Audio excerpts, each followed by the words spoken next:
另外，伫高雄鼓山呢是出现今年国内头一个本土的天狗热群聚病例，这是拢总4个人，其中有3个人呢是带做伙，也因为这4个人呢，即阵啊其实拢无出国去，所以卫生局是有怀疑这感染源可能就是伫个当地。即马除了扩大追查来源以外，也去到当地喷药啊消毒。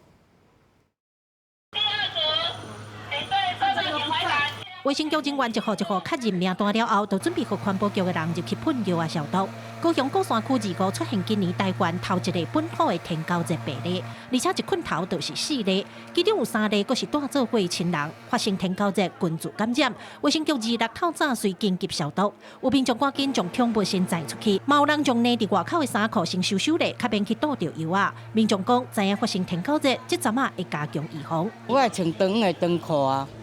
啊，来买一罐的防蚊液来喷啊，喷的啊。拢用迄个蚊仔汤，拢为了舒适安尼啊。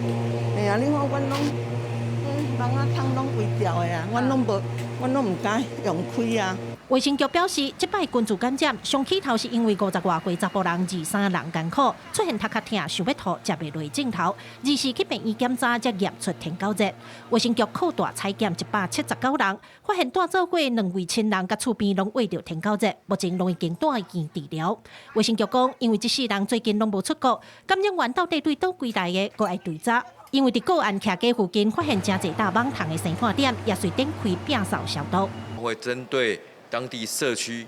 约500户到600户进行家户的支线源检查，以及登革热的强制喷药。目前是呈现社区或家庭群聚的一个情形，因此感染源很可能就是在那当地。因为今年针对积水器具的网虫检查有20%的阳性率，卫生局也望民众配合，随时注意徛街环境的整洁，唔通出现网虫的生产点。记者郭家族邱超阳高雄场报道。